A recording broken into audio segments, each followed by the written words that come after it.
This is V from a Canadian RV, right?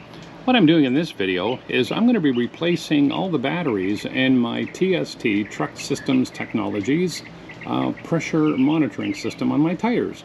And I purchased a whole package of Duracell 2032s.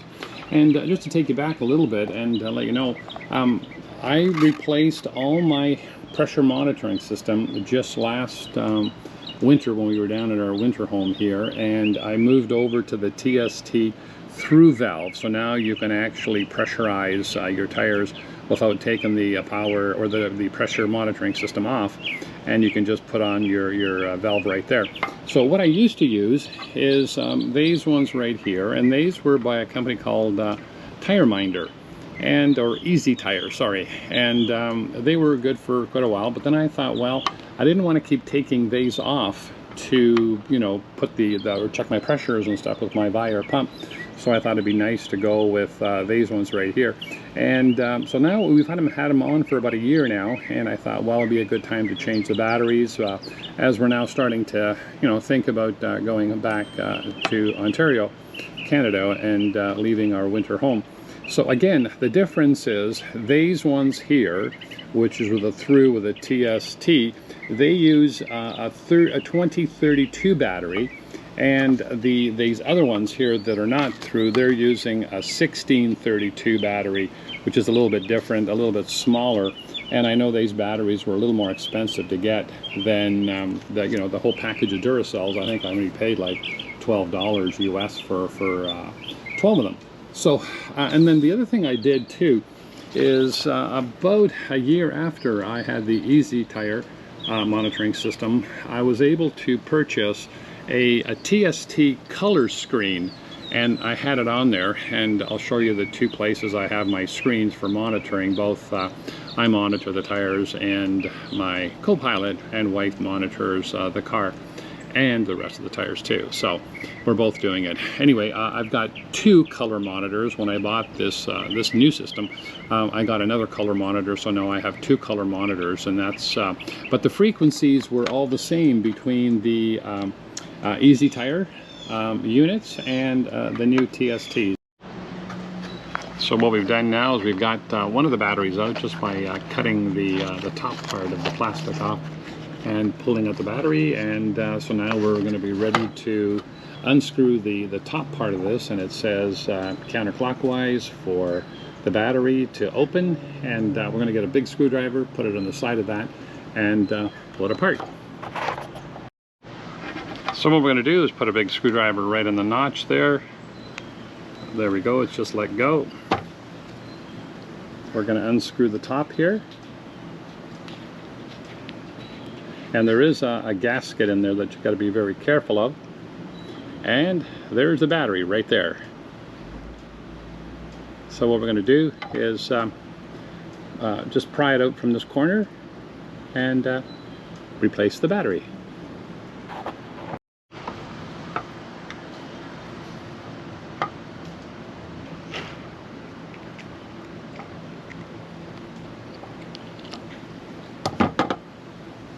So there we go, just pried out the battery.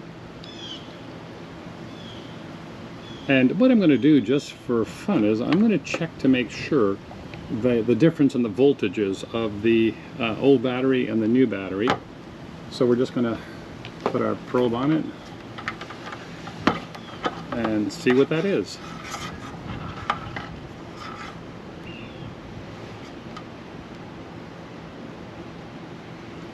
So there we go, it's 3304, so 3.04 volts is the old battery.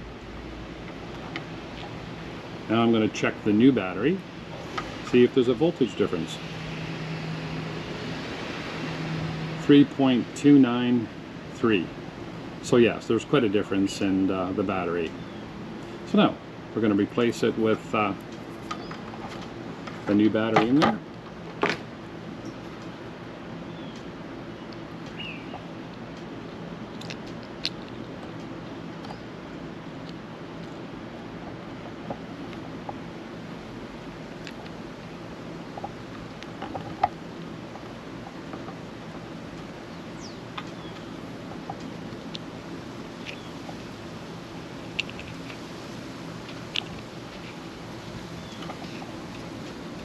Put the top back on. Take the screwdriver. Give it a good tight. And she's locked right in there. Perfect. So now what I'm going to do is I'm going to go put this back on where it belongs. But I think I'm going to do these one at a time, only because I don't want to confuse them to where they're supposed to be. All right, so that's what we're going to do right now. We're going to put this one back on, and we'll bring up another one and take that one off and change the battery. So here we are in the same position, and we're just going to put the tire pressure monitoring back on the valve, and do it a little bit quickly. And there we go, we're back up to where it should be, nice and tight. And we'll check all these fittings just before we leave. So let's do this other one here now. That's on the driver's dually on the outside. There we go. Take that one off.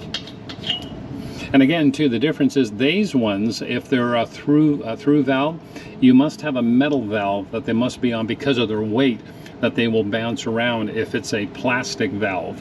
Now, this one's okay because this is mounted right on the frame of the hub here, so that's okay.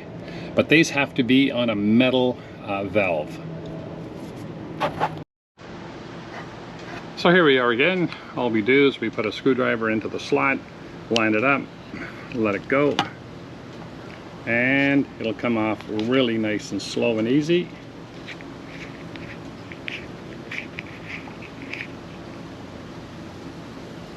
There we go. We will take this battery out, pop that out.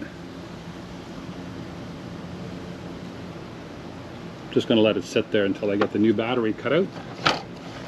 And again, what you have to do is cut this battery to get it out of there because of the childproofing.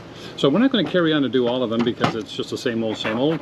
But so that's the two that we've done, and we're going to go ahead and do all of them, and then we'll check the pressures and all of the tires.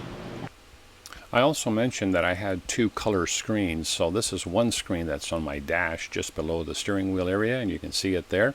And then I have another one because I was able to purchase one, and one came with the new kit. So I have another one. It's on the passenger side right there, and you can see it flashing away very slightly. It's not a great picture because of the flash, but that's my second one. Now I also have two repeaters. One of them, you can see it flashing right there, is in the laundry cabinet in the back part of the RV. And when I talked to TRC, they said, yes, you can have two of them. So they supplied one in the kit, and I installed it way down here, really close to the dually tires, and you can see it flashing. This is V from A Canadian RVer. This is how we change our batteries. Thanks for watching. Please subscribe. Please give us a thumbs up. See you next time.